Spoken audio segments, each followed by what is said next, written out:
विषय हिंदी लोक भारती कक्षा 9वीं। प्रिय छात्रों, आज हम कबीर इस पाठ का आगे का भाग सुनते हैं।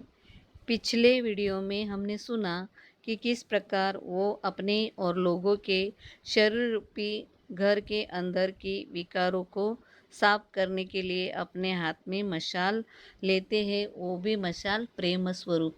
ये प्रेम के मतवाले थे, मगर अपने को उन दीवानों में से नहीं गिनते जो माशूक के लिए सर पर कफन बांधे फिरते हैं। उन्हें यह परवाह न थी कि लोग इनकी सफलता के असफलता पर क्या क्या टिप्पणी करेंगे। उन्होंने बिना लाग लपेट के, बिना झिझक और संकोच के ऐलान किया। वो क्या ऐलान किया, अभी हम सुनते हैं। आसमान का आसरा छोड़ प्यारी, उलटी देख घट अपन जी, तुम आप में आप तहकीक करो, तुम छोड़ो मन की कल्पना जी। कबीर जी ने उपयुक्त पद्यांश में कल्पना में जीने वाली शारीरिक और मानसिक स्वास्थ्य को ही अंतिम सत्य मानने वालों को वास्तविकता का ज्ञान कराने की कोशिश की है। कबीर जी कहते हैं, हे मनुष्य, आसमान में जीना छोड़कर अपने आप ही जांच पड़ताल करोगे तो सब कुछ पाओगे। बाह्य ज्ञान से कोई गुना महत्वपूर्ण बात आत्मज्ञान की है, इसलिए कल्पना में जीना छोड़ दो। आसमान अर्थात गगन, चंद्र की परम ज्योति, जो वस्तु केवल शारीरिक व्यायाम और मानसिक श्रम दमादि का साध्य है, वह चरम सत्य नहीं हो सकती। केवल शारीरिक और मानसिक कवायद से दिखने वाली ज्योति जड़ चित्त की कल्पना मात्र है, वह भी बाह्य है। कबीर ने कहा, और आगे चलो, केवल क्रिया बाह्य है, ज्ञान चाहिए, बिना ज्ञान के योग व्यर्थ है। कबीर की यह घरफुकी मस्ती, फक्कड़ाना, लापरवाही और निर्मम अखंडता उनके अखंड आत्मविश्वास का परिणाम थी। उन्होंने कभी अपने ज्ञान को, अपने गुरु को और अपनी साधना को संदेह की नज़रों से नहीं देखा। अपने प्रति उनका विश्वास कहीं भी डिगा नहीं। कभी गलती महसूस हुई तो उन्होंने एक क्षण के लिए भी नहीं सोचा कि इस गलती के कारण वे स्वयं ही हो सकते हैं। उनके मत से गलती बराबर प्रक्रिया में होती थी, मार्ग में होती थी, साधन में होती थी। वे वीर साधक थे और वीरता अखंड आत्मविश्वास को आश्रय करके ही पनपती है। कबीर के लिए साधना एक विकट संग्राम स्थली थी, जहाँ कोई विरला शूर ही टिक सकता था। कबीर जिस साई की साधना करते थे, वह मुफ्त की बातों से नहीं मिलती थी। उस राम से सिर देकर ही सौदा किया जा सकता था। तो हम कबीर की पंक्तियाँ सुनते हैं। साई सेंत न पाइए, बाता मेले न कोय, कबीर सौदा राम सौ, सिर बिन कैद न होय।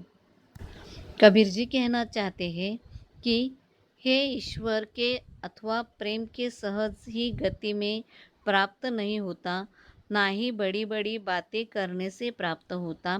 ईश्वर को पाने के लिए उसके साथ सिर देने का सौदा हुआ, बिना सिर दिए वो मुझे नहीं मिलेगा।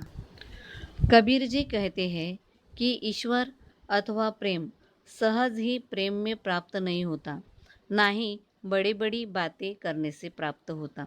ईश्वर को पाने के लिए उसके साथ सिर देने का सौदा हुआ, बिना सिर दिए वो मुझे नहीं मिलेगा। यह प्रेम किसी खेत में नहीं उपजता, किसी हाट में नहीं बिकता। फिर जो कोई भी इसे चाहेगा, पा लेगा, वह राजा हो या प्रजा। उसे सिर्फ एक शर्त माननी होगी। वह शर्त है, सिर उतारकर धरती पर रख ले, जिसमें साहस नहीं, जिसमें इस अखंड प्रेम के ऊपर विश्वास नहीं, उस कायर की यहाँ दाल नहीं गलेगी। हरि से मिल जाने पर साहस दिखाने की बात करना बेकार है। पहले हिम्मत करो, भगवान आगे आकर मिलेंगे। तो कुछ अर्थ का मतलब जानते। उपजता मतलब उत्पन्न होना या पैदा होना। हाट मतलब बाजार। एक मुहावरा, दाल न गलना, सफल न होना। विश्वास ही इस प्रेम की कुंजी है। विश्वास जिसमें संकोच नहीं, दुविधा नहीं, बाधा नहीं। हम आगे की कुछ पंक्तियां सुनते हैं। प्रेम न खेतो निपजे, प्रेम न हाट बिकाए, राजा परजा जिस रुचे, सिर दे सो ले जाए, सुरे शीस उतरिया, छिड़ा तन की आस, अगेते हरि मुलकिया, आवत देखा दास। कबीर कहते हैं कि प्रेम किसी खेत में नहीं उपजता और ना ही वह बाजार की बिकाऊ चीज है जो खरीदा जाए। प्रेम पाना पड़ता है। जो अहंकार का त्याग कर विनयशील बनता है वही प्रेम पा सकता है। फिर वह राजा हो या प्रजा, प्रेम दोनों के लिए समान भाव है। जो विनम्र बनता है उसे प्रेम पाने के लिए भटकने की आवश्यकता नहीं, उसे अपने आप ही प्रेम की प्राप्ति होगी। भक्ति के अतिरिक्त में उन्होंने कभी अपने को पतित नहीं समझा। पतित मतलब पापी, क्योंकि उनके दैन्य में भी उनका आत्मविश्वास साथ नहीं छोड़ देता था। दिनक्रम, दैन्य मतलब दिनक्रम।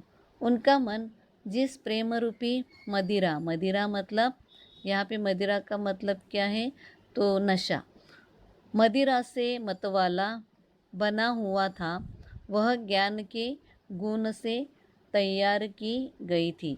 तो ज्ञान के गुण जो तैयार किया गया था वो किससे तैयार किया गया था? एक नशा थी। और ये नशा कौन सी थी? ज्ञान रूपी नशा थी। युगावतारी शक्ति और विश्वास लेकर वे पैदा हुए थे। युगावतारी मतलब युग के लिए, युग को अच्छे पल दिखाने के लिए जो अच्छा अवतार लेके आया है भगवान समान, वो होता है युगावतारी। तो युगावतारी शक्ति और विश्वास लेकर वे पैदा हुए थे। और युग प्रवर्तक, युग प्रवर्तक मतलब युग को परिवर्तन करने वाला की दृढ़ता में उन्होंने वर्तमान थी, इसलिए वे युग प्रवर्तन कर सके। एक वाक्य में उनके व्यक्तित्व को कहा जा सकता है, वे सिर से पैर तक मस्त मौला थे। बेपरवाह, दृढ़, उग्र, कुसुमादपी मतलब फूल समान, कोमल नाजुक, वज्रदपी तीव्र, कठोर थे, कड़क थे। तो प्रेम पाने के लिए विनम्र बनना पड़ता है, उनको ही प्रेम मिलता है, उनको कहीं भटकने की ज़रूरत नहीं है। इस प्रकार इस पाठ में कहा गया है। तो बच्चों यहाँ पे ये पाठ खत्म हुआ। धन्यवाद।